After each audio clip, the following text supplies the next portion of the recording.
Hello student and welcome to the lecture number 20 and for class 9th mathematics Foster and myself is Tabib Siddiqui from RG Academy और we know that कि आपको पता होगा कि हम जो chapter start किए हैं लास्ट 3 लेक्चर से वो है कोऑर्डिनेट ज्योमेट्री और coordinate geometry basically very simple chapter है as compared to last 2 chapters that we have discussed in our video lectures.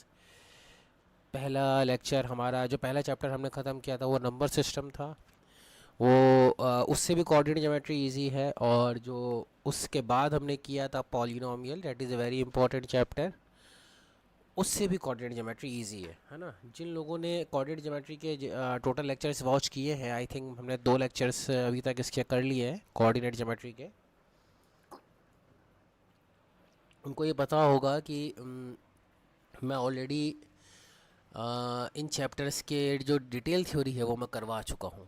अब थोड़ी बहुत एग्जाम्पल्स बच रहे हैं और एनसीईआरटी क्वेश्चंस बच रहे हैं। तो आज जहाँ से हमने कल एंड किया था वहीं से हम इसको शुरू करेंगे, वहीं से हम आगे बढ़ाएंगे। तो होपफुली आज का लेक्चर हमारा थोड़ा छोटा होगा क्योंकि आज हमारी थ्योरी भी ख़त्म हो जाएगी और एनसीईआरटी हम लोग स्टार्ट करेंगे। लास्ट क्लास में मैंने ये भी बताया था आपको कि आप लोग एनसीईआरटी सॉल्व कर सकते हैं, एनसीईआरटी सॉल्व करना स्टार्ट कर सकते हैं, आपको ऐसा कोई दिक्कत नहीं आएगी होपफुली इसमें। तो कुछ स्टूडेंट ने एनसीईआरटी करी भी ली है और बहुत सारे स्टूडेंट ने मुझे होमवर्क भी सेंड कर दिया है। जिन लोगों ने नहीं किया है, आई रिक्वेस्ट देम कि मेरे बोलने से पहले ही आप लोग सेंड कर दिया करो। अदरवाइज़ क्या होता है कि फिर मैं बोलता हूँ, आपके घर पे कॉल जाएगा या कहीं भी जाएगा, तो that's not a good sign of a good student. Okay, तो आप लोग पहले ही मतलब अपने होमवर्क को सेंड कर दिया करो आराम से। Now let us start with the chapter coordinate geometry के अंदर हमने कल लास्ट टाइम जो देखा था, हमने कोऑर्डिनेट्स के बारे में बात कर ली थी, है ना। कोऑर्डिनेट्स के बारे में हम लोग ने बात कर ली थी। आज हम उसी चीज़ को आगे बढ़ाते हैं। कोऑर्डिनेट्स होता क्या है? देखो, आपको पता होगा कि एक्स कोऑर्डिनेट होता है, ठीक है ना, इसी को एप्सिका कहते हैं। और एक वाई कोऑर्डिनेट होता है, इसको हम क्या कहते हैं? वाई कोऑर्डिनेट को हम इसको कहते हैं ऑर्डिनेट।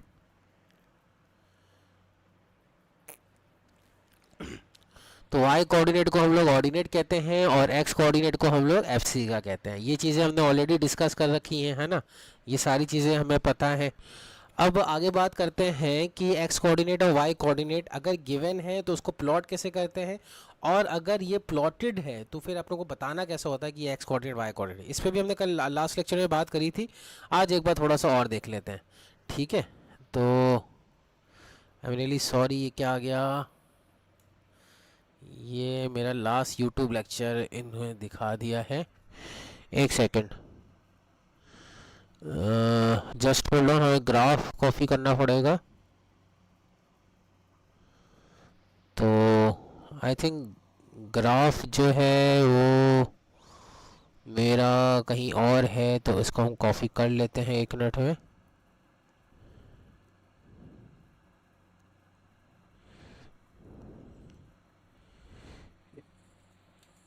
यस, आ गया।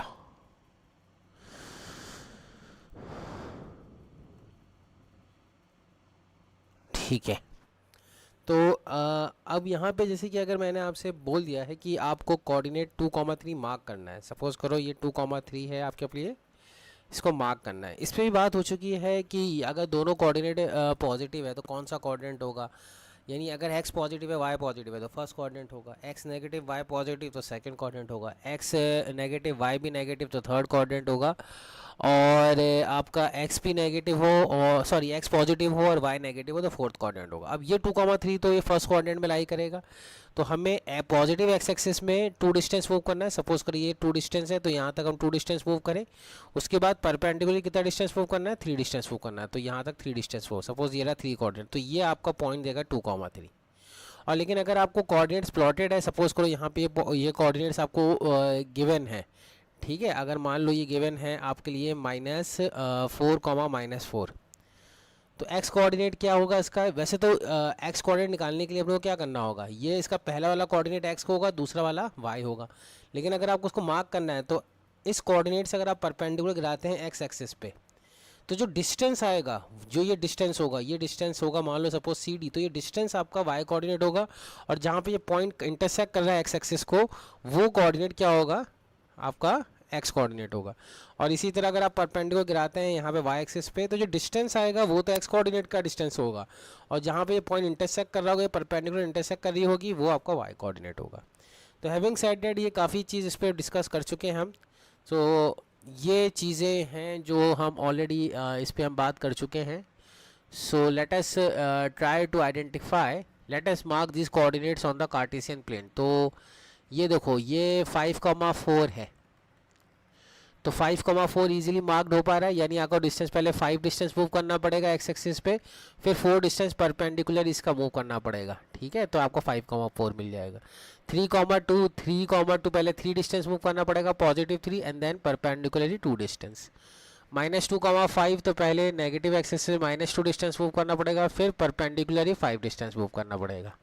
-4,3 तो पहले -4 एक्स नेगेटिव एक्सिस पे ट्रैवल करना पड़ेगा, फिर पॉजिटिव यानी अप डिस्टेंस पे 3 यूनिट मूव करना पड़ेगा, तो -4,3 मिल जाएगा। -4,-2 अगेन -4 डिस्टेंस आपको एक्स एक्सिस में ट्रैवल करना पड़ेगा, और 2 यूनिट यानी -2 यूनिट यानी नीचे की तरफ अपने को 2 यूनिट मूव करना पड़ेगा परपेंडिकुलरली, तो आपको -4,-2 मिल जाएगा। इसी तरह -2,4 तो -2,-4 जो है, पहले -2 डिस्टेंस आप एक्स एक्सिस पे नेगेटिव एक्सिस से मूव करेंगे हॉरिजॉन्टली, और आप फिर वर्टिकल डिस्टेंस कितना मूव करेंगे, -4 डिस्टेंस मूव करेंगे, तो आप नीचे की तरफ वर्टिकल डिस्टेंस नीचे की तरफ मूव करेंगे, तो आपको -2,-4 मिल जाएगा। फिर 3,-2 3,-2 के लिए आप हॉरिजॉन्टल यानी पॉजिटिव एक्स एक्सिस में 3 डिस्टेंस मूव करेंगे, और -2 यानी वर्टिकल नीचे की तरफ आप कितना मूव करेंगे स्टूडेंट, -2 डिस्टेंस, तो आपको 3,-2 मिल जाएगा। इस तरह से कोऑर्डिनेट्स को मार्क किया जाता है, ठीक है ना। कोऑर्डिनेट्स का भी आइडिया हो गया होगा, -4,-2 ये सब है।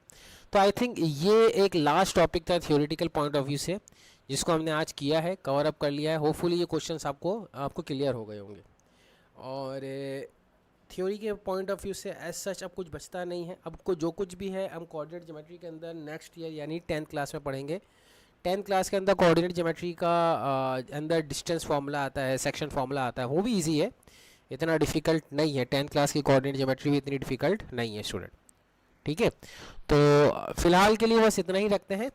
अब अपन जो हमारी ये जो थ्योरी है, ये हम इसको आप कह सकते हैं कि हमने कवर कर ली है। इसमें एज सच अब कुछ भी बाकी नहीं रहा है। फिर भी अगर किसी को लगता है कि कोई पॉइंट मिस हो गया है, कोई पॉइंट मैंने ठीक से समझ में नहीं आया या मैंने समझाया नहीं है, दोनों ही बातें हो सकती हैं, ठीक है। और या फिर आपको ऐसा लग रहा है कि इसको वापस से थोड़ा इसमें टाइम देना चाहिए आपको, सर थोड़ा सा हमें और डिटेल में एक्सप्लेन कर दीजिए कि कैसे पॉइंट को आप आइडेंटिफाई कर रहे हैं।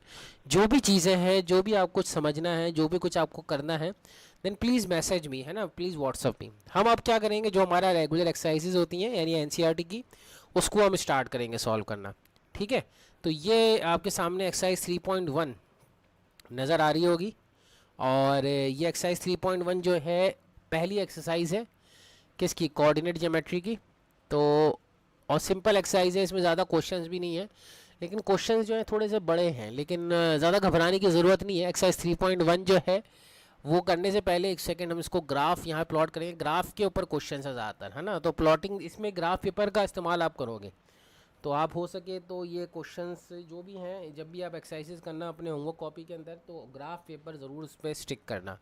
अगर आप ग्राफ पेपर उसमें स्टिक नहीं करोगे तो फिर वो होमवर्क एक्सेप्टेबल नहीं है, क्योंकि मुझे कैसे पता चलेगा कि आपने सही मार्क किया कि नहीं मार्क किया, क्योंकि कोऑर्डिनेट ज्योमेट्री के क्वेश्चन तो ग्राफ पेपर पर ही सही समझ में आते हैं, राइट स्टूडेंट। तो वो चीज़ आप अपने को बिल्कुल क्लियर रखना। अब आ जाते हैं एक्सरसाइज 3.1 पे। पहला क्वेश्चन पढ़ते हैं। How will you describe the position of a table lamp on your study table to another person. ठीक है, अब देखो वही वाली बात हो गई है कि हम जब रिलेटिव पोजीशन की बात करते हैं, ठीक है ना। अब जैसे कि सपोज करो कि एक टेबल है,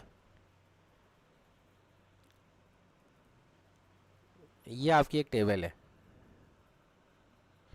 ठीक है, इस पे एक लैंप रखा हुआ है, तो हमने ये लैंप रख दिया, ठीक है। अब क्वेश्चन कह रहा है कि इसकी पोजीशन बतानी है। How will describe the position of a table lamp on your study table to another person. तो एक पर्सन यहाँ पे खड़ा हुआ है सपोज करो, ठीक है ना। इस पर्सन के रेस्पेक्ट में इस टेबल लैंप की पोजीशन बतानी है। एक पर्सन यहाँ पे खड़ा हुआ है सपोज करिए, तो तो इस पर्सन के रेस्पेक्ट में क्या पोजीशन होगी, तो आप कहेंगे कि टेबल लैम्प इज आइदर, इस पर्सन के तो क्या है राइट में है ना, this table lamp is the in the right side of the this person and this table lamp is in the left side of this person. दो ही situation हो सकती हैं, या तो राइट में होगा या लेफ्ट में होगा, और तो कोई सिचुएशन बनती नहीं है। तो हम क्या करेंगे, पोजीशन को राइट और लेफ्ट से डिस्क्राइब करेंगे, राइट और लेफ्ट से डिस्क्राइब करेंगे, ठीक है ना। ये कोऑर्डिनेट ज्योमेट्री का पहला टास्क था, पहला लेसन था, जो मैंने आपको स्टार्टिंग में ही बता दिया था। याद करो, मैंने आपको बताया था कि ए और बी की पोजीशन जो होती है वो हम कैसे आइडेंटिफाई करते हैं, रिलेटिव पोजीशन होती है कि ए बी के राइट में लेफ्ट में है और बी ए के राइट में है। ये सारी चीज़ें हमने पहले डिस्कस कर रखी हैं, है ना। तो इसी चीज़ को आगे बढ़ाने के लिए जब अब हमें एब्सोल्यूट पोजीशन डिफाइन करनी होती है किसी चीज़ के लिए, यानी किसी के रेस्पेक्ट में नहीं, यानी एक कॉमन रेफरेंस पॉइंट हमने ओरिजिन ले लिया है, अब उसके रेस्पेक्ट में सारी पोजीशन डिफाइन कर रहे हैं, तो हम कोऑर्डिनेट ज्योमेट्री को इंट्रोड्यूस करते हैं, ठीक है। इसलिए हमें कोऑर्डिनेट ज्योमेट्री को इंट्रोड्यूस करना पड़ता है स्टूडेंट, ठीक है। तो ये पहला क्वेश्चन तो वेरी सिंपल है, यानी ये एक तरह की एक्सरसाइज है, एक्टिविटी कह सकते हैं इसको। एक्टिविटी है कि आप एक टेबल लैम्प अपनी चेयर पर रखिए और किसी को बगल में टेबल पे खड़ा कर दीजिए, टेबल के बगल में खड़ा कर दीजिए, उसकी पोजीशन को आपको आइडेंटिफाई करना है। तो जिस तरह से आप वर्डिंग में इस्तेमाल करोगे वो सारी चीज़ें हैं इसके अंदर, ठीक है। नाउ नेक्स्ट क्वेश्चन आ जाते हैं। नेक्स्ट क्वेश्चन कह रहा है कि एक street plan, a city has two main road which crosses each other at the centre of the city, यानी सिटी के पास एक दो रोड है, ठीक है ना, और वो दो रोड जो है ना क्रॉस कर रही है eight the centre of the city. तो सपोज कर लेते हैं ये एक रोड हो गई और ये दूसरी रोड हो गई, ये क्रॉस कर रही है ईच अदर, ठीक है। चलो रोड को और थोड़ा सा बना देते हैं, रोड को चौड़ी बना देते हैं, तो ये एक रोड हो गई स्टूडेंट, ठीक है, और ये आपकी दूसरी रोड हो गई, ऐसा कर सकते हैं, ठीक है ना। ये दो रोड्स हमने बना दी। अब ये क्या कह रहा है, These two roads are along the north south direction and east west direction। अब ये थोड़ा सा गड़बड़ बना दिया हमने, नॉर्थ साउथ डायरेक्शन है और ईस्ट वेस्ट डायरेक्शन है।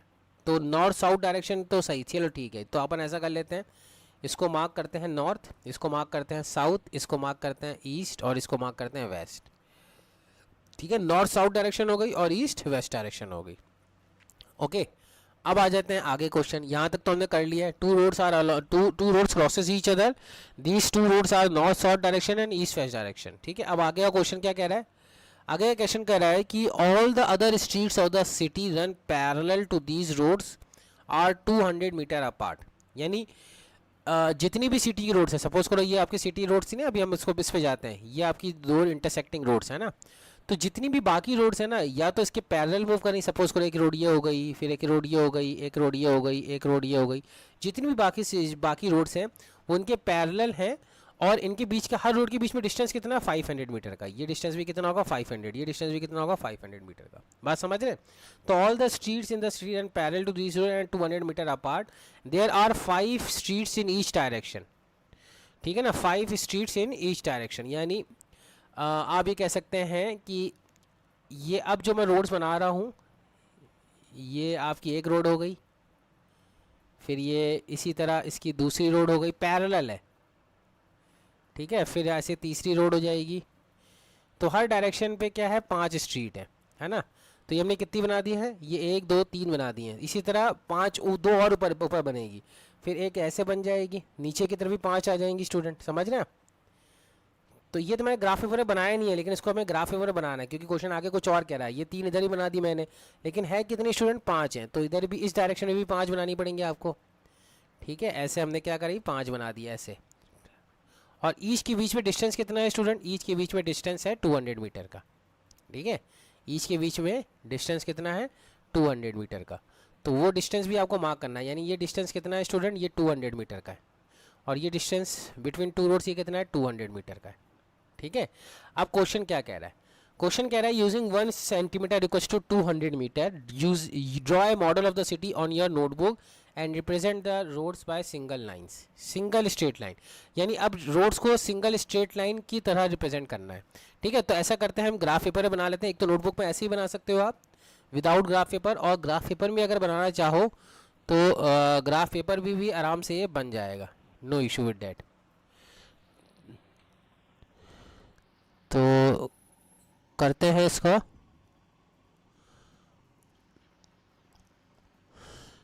ठीक है, ये आपका आ गया ग्राफ पेपर। थोड़ा सा और छोटा कर लेते हैं इसको, ताकि ऐसे पांचों रोड आ जाए हमारी।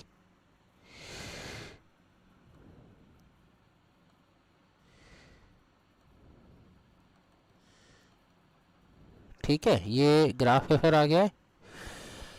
अब इसमें ये एक रोड हो गई है, ये दूसरी रोड हो गई है, ठीक है, ये इंटरसेक्टिंग पॉइंट हो गया इसका, ठीक है। और 1 सेंटीमीटर पे ये एक रोड बनाई हमने, फिर ये 2 सेंटीमीटर पे दूसरी, ये 3 सेंटीमीटर पे तीसरी, ये 4 सेंटीमीटर चौथी, और ये 5 सेंटीमीटर पे पांचवी। यहाँ पे स्केल लिखना पड़ेगा आपको, स्केल लिखना पड़ेगा 1 centimetre is equals to 200 metre, यानी ये जो 1 सेंटीमीटर का डिस्टेंस है ये किसके बराबर है, 200 का। इसी तरह इसमें नीचे आ जाएंगे -1, -2, -3, -4, -5, और ये आ जाएगा 1, ये 2, ये 3, ये 4, ये 5, और ये आ जाएगा आपका -1, -2, -3, -4 एंड -5। अब ये जो आपकी वर्टिकल लाइन दिख रही है ना, जैसे कि मैं एक लाइन ड्रॉ करके बता देता हूँ, जैसे कि ये लाइन आएगी, ठीक है ना, ये एक रोड हो गई, ठीक है। इस तरह से आपको ना हर 5 पे रोड बनानी है, बात समझ रहे हैं। तो ये आपके पास नक्शा इस तरह से आपको नज़र आएगा, ये पांचों कोऑर्डिनेट्स पे आपको रोड बनानी है। तो ये हमने वर्टिकल रोड्स बनाई हैं जो कि नॉर्थ साउथ के पैरेलल है। इसको आप मान सकते हो नॉर्थ, इसको मान सकते हो साउथ, इसको मान सकते हो ईस्ट, इसको मान सकते हो वेस्ट, ठीक है। और ये हमारी चौथी रोड हो गई इस तरह से, ये हमारी पांचवी रोड हो गई। इनके बीच में डिस्टेंस आपको पता ही है 200 मीटर का है, ठीक है। इतना स्ट्रेट फॉरवर्ड पैरेलल नहीं आ रही है, लेकिन आप जब बनाओगे अपने स्केल्स को यूज़ करके तो स्ट्रेट फॉरवर्ड आएगी। ये तो मैं ग्राफ पेपर पे इतना बढ़िया नहीं बना पा रहा हूँ, लेकिन आप जब इसको ग्राफ पे बनाओगे तो बढ़िया से दिखाना, इसको शो करना अच्छे से, ओके। तो ये हमने 5 इधर से बना दी, और इधर भी हम ऐसे करके 5 बना देंगे, ठीक है।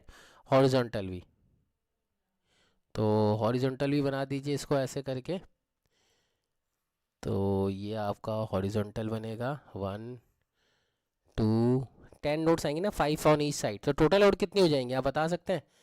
टोटल रोड अगर अपन 10 ऑन ईच साइड बनाते हैं तो टोटल कितनी हो जाएंगी, सॉरी 5 ऑन ईच साइड बनाते हैं तो इसके 4 साइड हैं तो 20 रोड्स हो जाएंगी। जैसे ये उधर 3, 2, 5 और नीचे भी 5 रोड्स आ जाएंगी,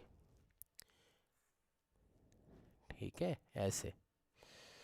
तो ये चीज़ें अपने को याद रखनी है अच्छे से।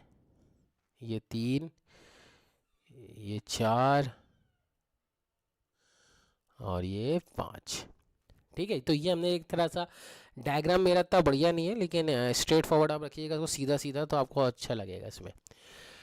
नाउ अब क्वेश्चन क्या कह रहा है कि there are many cross street in your street model, a particular cross street is made by 2 streets. देखो क्या कह रहा है, क्रॉस स्ट्रीट क्या है कि इस मॉडल में बहुत ज़्यादा क्रॉस स्ट्रीट है।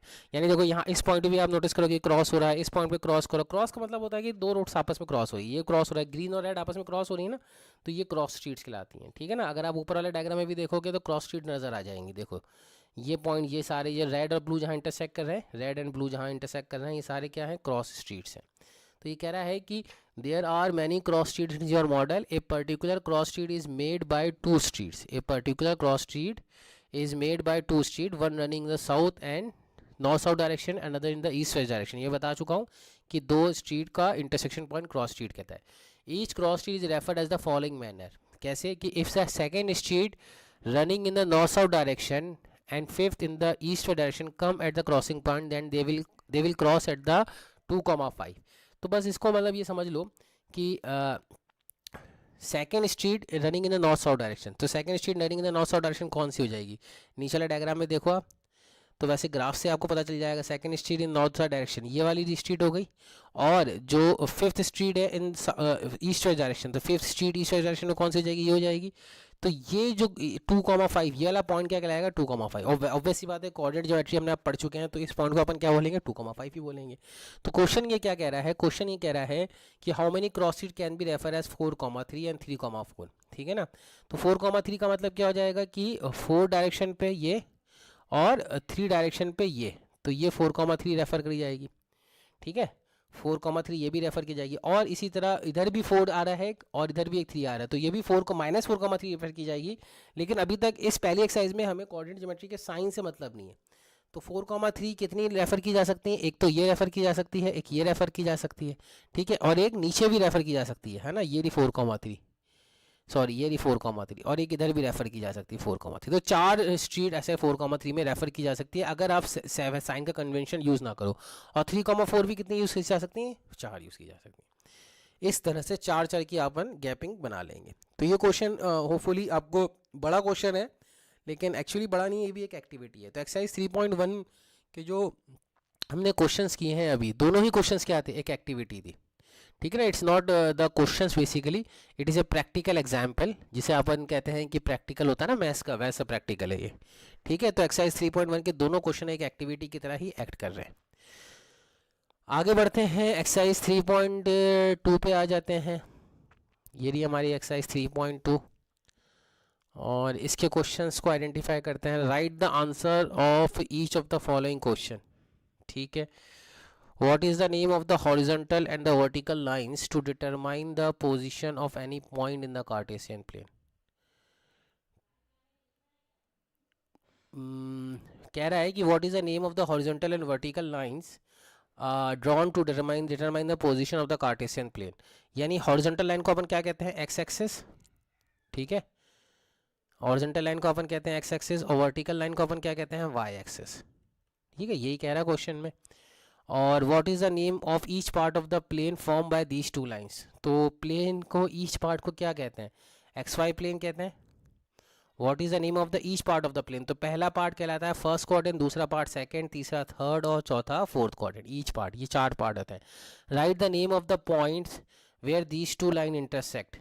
तो नेम ऑफ द पॉइंट क्या कहते हैं, इसको कोऑर्डिनेट्स कहते हैं।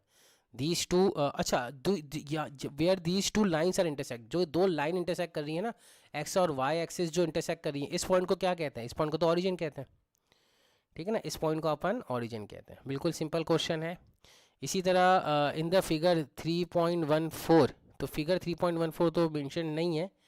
द कोऑर्डिनेट्स ऑफ बी, तो मुझे लगता है कि हम इस क्वेश्चन को नेक्स्ट क्लास में लेंगे स्टूडेंट। यह है फिगर, है ये रहा। तो इस फिगर 3.4 के अंदर, सॉरी, इस फिगर 3.4 के अंदर हमें क्या बताना है, द कोऑर्डिनेट्स ऑफ बी। तो कोऑर्डिनेट्स ऑफ बी बताओ, 3.4 कहाँ है, ये रहा। इसमें बी कहाँ पे है, ये रहा बी। तो बी से अगर आप परपेंडिकुलर एक्स पे गिराते हो तो कहाँ पे जा रही है, -5 पे जा रही है। तो बी का एक्स कोऑर्डिनेट तो कितना हो गया, -5, और वाई एक्स पे गिराते हो तो कहाँ पे इंटरसेक्ट कर रहा है, 2 पे। तो बी का वाई कोऑर्डिनेट कितना हो गया, -5,2। तो आंसर क्या लिखेंगे इसका, -5,2, -5,2। इसी तरह कोऑर्डिनेट्स ऑफ सी बताना है। तो कोऑर्डिनेट्स ऑफ सी कहाँ पे है, सी ये रहा। तो सी से परपेंडिकुलर गिराएंगे एक्स एक्सिस पे, तो कहाँ इंटरसेक्ट कर रही है, 5 पे ही। और सी से हॉरिजॉन्टल परपेंडिकुलर गिराते हैं नहीं, वाई एक्सिस पे, तो कहाँ इंटरसेक्ट कर रही है, -5 पे। तो ये सी के कोऑर्डिनेट आ जाएंगे 5, -5। तो ये सी का कोऑर्डिनेट क्या होगा student, 5, -5। And the point identified by -3, -5। तो -3, -5 का पॉइंट बताना है। तो -3 पहले आपको कहाँ डिस्टेंस मूव करना होगा, एक नेगेटिव एक्स एक्सिस। तो -3 ये डिस्टेंस मूव किया हमने। उसके बाद -3, -5, तो -5 यानी डाउनवर्ड डिस्टेंस में परपेंडिकुलर मूव करना है, कितना यूनिट तक, 5 यूनिट तक। तो ये पॉइंट जो आ रहा है, ये एफ, इसके कोऑर्डिनेट है -3, -5। तो किसके कोऑर्डिनेट -3, -5 है, एफ के कोऑर्डिनेट है। तो हम एफ के मार्क कर देते हैं, ठीक है स्टूडेंट। ये भी समझ में आ रहा होगा आपको। The point identified by the coordinates 2, -4। तो 2, -4 को आइडेंटिफाई करने के लिए कैसे मूव करना पड़ेगा, तो 2 डायरेक्शन पे हॉरिजॉन्टल डिस्टेंस मूव करना पड़ेगा, एंड -4 यानी डाउनवर्ड डायरेक्शन में 4 डिस्टेंस मूव करना पड़ेगा। तो कहाँ पे आ गए अपन, जी पे आ गए। तो 2, -4 कौन सा कोऑर्डिनेट हो गया है, जी हो गया। The abscissa of the point D, तो पॉइंट डी कहाँ है, पॉइंट डी ये रहा। इसका एक्स कोऑर्डिनेट निकालना है। एब्सिसिका मतलब क्या होता है, एक्स कोऑर्डिनेट। तो एक्स एक्सिस से परपेंडिकुलर गिरा दो, तो कितना आ रहा है, 6 आ रहा है। And the ordinate of H, तो एच से परपेंडिकुलर वाई एक्सिस पे गिरा दो, तो कितना आ रहा है, -3, है ना। एच से ऑर्डिनेट वाई एक्सिस पे गिरा दो, अगर और वाई कोऑर्डिनेट चाहिए तो -3 आ जाएगा।